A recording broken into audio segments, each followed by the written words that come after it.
ప్రభునామ స్తోత్రములండి. మీ అందరికీ నా వందనాలు. అందరూ బాగున్నారండి? ఈనాటి వాక్య ధ్యానంలోనికి వెళ్ళే ముందు ప్రార్థన చేసుకుని వాక్యాన్ని ధ్యానించుకుందామండి.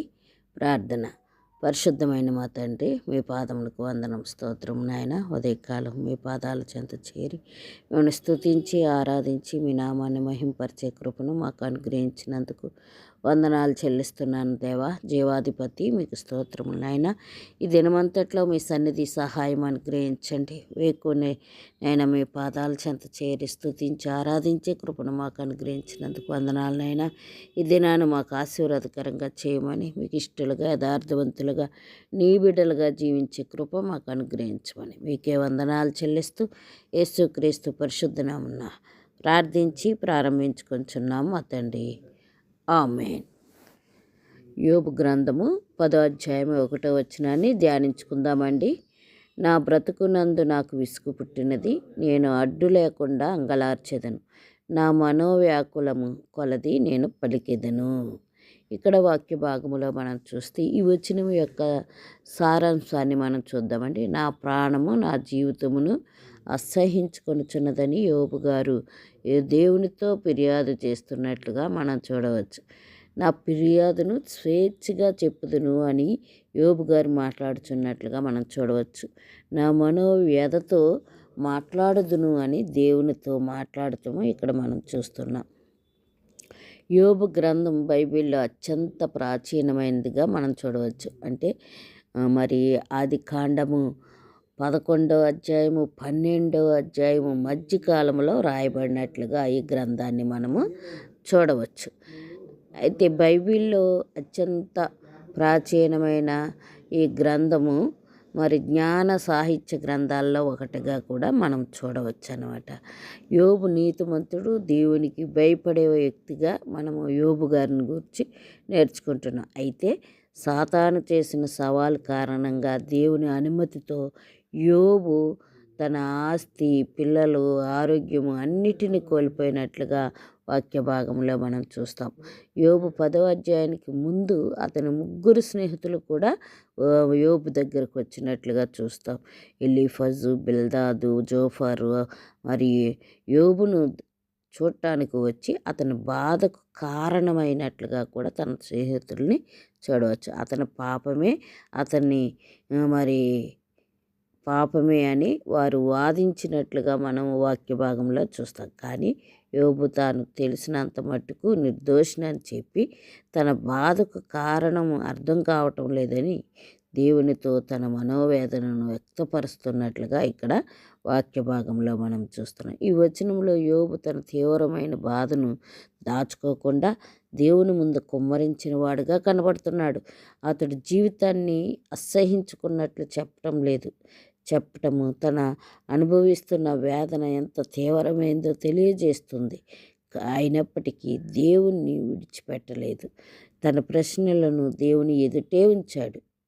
కాబట్టి ఈ వాక్య భాగంలో మనం చూసినప్పుడు దేవుని ముందు మన బాధలను నిజాయితీగా చెప్పుకోవచ్చని యోబు గారిని బట్టి మనం నేర్చుకుంటూ ఉన్నాం. విశ్వాసి కూడా తీవ్రమైన శ్రమలను ఎదుర్కొనవచ్చును.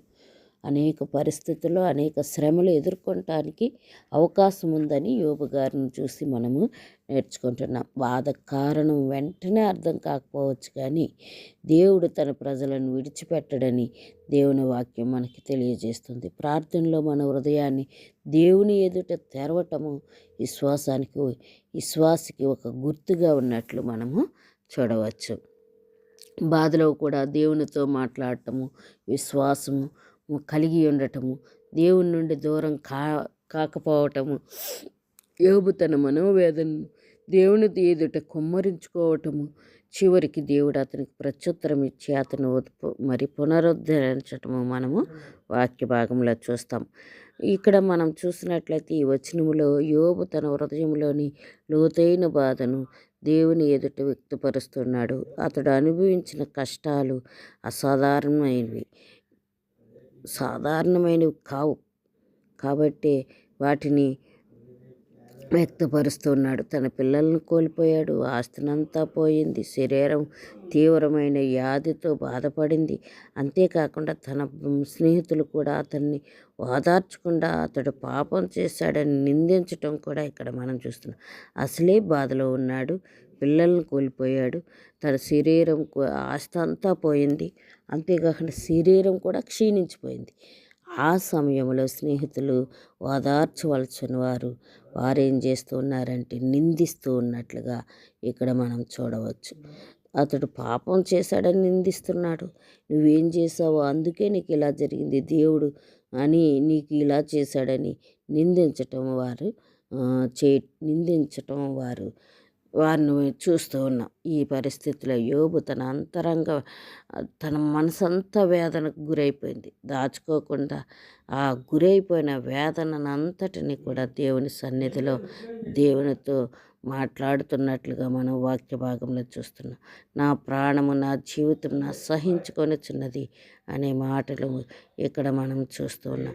యోబు తీవ్ర నిరాశలో ఉన్నాడని యోబుని గారిని చూస్తే తెలుస్తుంది.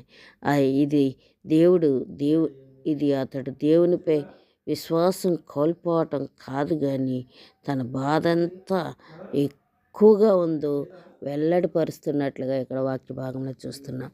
నా ఫిర్యాదును స్వేచ్ఛగా చెప్పుదును, ఎవరికి చెప్పినా వినేవారు లేరు, ఎవరికి చెప్పినా హేళన చేస్తున్నారు, నిందిస్తున్నారు, బాధని ఎక్కువ చేస్తున్నారు. కనుక దేవుని యొద్దకే వెళ్ళి దేవునితో చెప్తున్నట్లుగా ఇక్కడ మనం చూస్తున్నాం. దేవుని ముందు తన ప్రశ్నలు, బాధలు, సందేహాలు అన్నిటినీ దాచకుండా చెప్పాలని నిర్ణయించుకున్నాడు. అతడు తన మాటలను వినగలవారు ఎవ్వరూ లేరు, కానీ దేవుడు అక్కడే వింటాడని నమ్మకం అతనికి కలిగినట్లుగా మనం చూస్తున్నాం. అందుకనే నా మనోవ్యాధితో మాట్లాడదును అంటూ మరి తన హృదయములోని వేదనను దేవుని ఎదుట నిజాయితీగా కుమ్మరించటాన్ని చూస్తున్నాము. దేవుడు మన బలహీనతలను కూడా అర్థం చేసుకుంటాడని ఇది గుర్తు చేసుకోవాలి. నిజంగా మనకు కలిగినప్పుడు, మనకు బాధల్లో ఉన్నప్పుడు, మన శ్రమల్లో ఉన్నప్పుడు దేవుని ముందు మన బాధలను దాచవలసిన అవసరం లేదని యోబు గారిని చూస్తూ నేర్చుకుంటున్నాం. కష్టాలు వచ్చినప్పుడు కూడా దేవునితో మనం మాట్లాడేవారముగా మన మాటలు ఆపకుండా ఉండాలని యోబు గారిని చూసి నేర్చుకుంటున్నాం. మనుషులు తప్పుగా అర్థం చేసుకున్న దేవుడు మన హృదయాన్ని తెలుసుకుంటాడు. మనుషులెవరూ మనల్ని అర్థం చేసుకోకపోవచ్చు, మన బాధలు వినకపోవచ్చు, కానీ దేవుడు మన హృదయాన్ని చూస్తూ ఉన్నాడు, మన హృదయాన్ని మరి గమనిస్తూ ఉన్నాడు. కనుక మన విశ్వాసం అంటే బాధలేమి లేవని కాదు.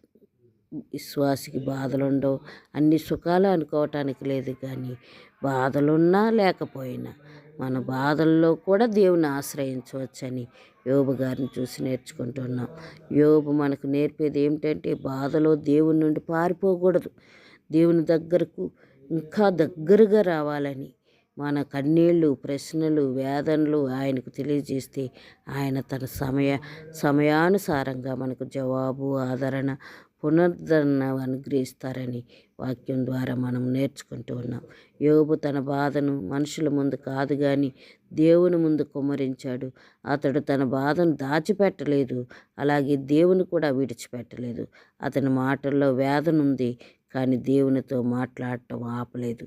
అది అతని విశ్వాసానికి మరి ఒక నిదర్శనంగా కనబడుతుంది. చాలాసార్లు జీవితంలో బాధలు వచ్చినప్పుడు దేవుడు నన్ను ఎందుకు ఇలా అనుమతించాడు, నన్ను ఎందుకు బాధ పెడుతున్నాడు అనే ప్రశ్నలు మనకు వస్తూ ఉంటాయి. అయితే యోబు కూడా ప్రశ్నించాడు, కానీ అతడు దేవునికి వ్యతిరేకంగా తిరుగుబాటు చేయలేదు. దేవుని ఎదుట తన వ్యతిరేకాన్ని చెప్పాడు.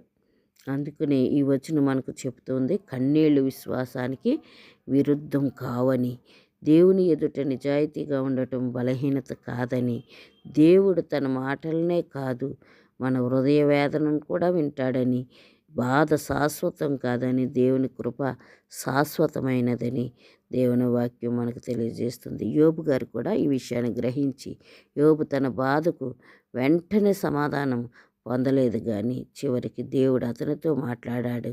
అతన్ని మరి తిరిగి మరి తన జీవితంలో ముందుటి కంటే అధికముగా ఎక్కువగా ఆశీర్వదించినట్టుగా రెట్టింపు ఆశీర్వాదాలు యోబు గారు పొందుకున్నట్లుగా మనము వాక్య భాగంలో చూస్తూ ఉన్నాం. నీ బాధ నీ యొక్క జీవితానికి ముగింపు కాదు. దేవుని చేతిలో అది ఒక కొత్త ప్రారంభమని గుర్తించవలసిన వారిగా ప్రతి విశ్వాసి ఉండాలి. బాధలో దేవుని విడిచిపెట్టకూడదు. యోబులా దేవునితో మాట్లాడుతూనే ఉండాలని ఇక్కడ వాక్య భాగం మనకి నేర్పిస్తుంది. నీ కన్నీళ్లను దేవుడు చూస్తున్నాడు, నీ మొరను వింటున్నాడు. తగిన సమయంలో నీ జీవితాన్ని మహిమపరుస్తాడని నువ్వు నిరీక్షణ కలిగి దేవుని వైపు చూడాలని యోబు గారిని బట్టి మనం నేర్చుకుంటున్నాం. అటువంటి కృప దేవుడు మన అందరికీ అనుగ్రహించునుగాక. ఆమేన్. ప్రార్థన చేసుకుందామండి. పరిశుద్ధమైన మా తండ్రి, మీ పాదములకు వందనం, స్తోత్రం. నాయన వాక్యం ద్వారా మాతో మాట్లాడిన దేవా, మా శ్రమలో, మా కష్టములో, మా యొక్క బాధలో మాకు కలిగిన నాయన ప్రభా, అనేక ఆపదలలో ప్రభా మేము మీతో మాట్లాడి నాయన ప్రభా మీ దగ్గర మేము మా విన్నపములు నాయన విన్నవించుకోవచ్చని యోబు గారి ద్వారా నేర్చుకుంటూ ఉన్నాం. నాయన ప్రభా, లోకములు ఎవరికి చెప్పినా హేళన చేయొచ్చు, నాయన నిందించవచ్చు, ఏవైనా అనొచ్చు. కానీ మీరైతే ప్రభా మా పక్షాన మా వేదన, మా వాదనను, మా బాధను సమస్తాన్ని కూడా ప్రభా మీరు విని మా కొరకు ప్రభా నాయన మమ్మల్ని ఓదార్చేవాడిగా, తగిన సమయంలో ప్రభా మమ్మల్ని ఆదరించేవారుగా, మమ్మల్ని లేవనెత్తేవారుగా మీరున్నందుకు మీకు వందనాలు చెల్లిస్తూ సమస్త మహిమ ఘనత ప్రభావములు మీకే ఆరోపిస్తూ నన్ను నేను తగ్గించుకొంచు మీ నామాన్ని హెచ్చిస్తూ ఈ వాక్యం వింటున్న ప్రతి బిడ్డను ఆ రీతిగా ఆదరించమని కోరుతూ యేసుక్రీస్తు పరిశుద్ధ నామమున ప్రార్థించి వేడుకొంచున్నాను మా తండ్రి. ఆమేన్. ఆమేన్.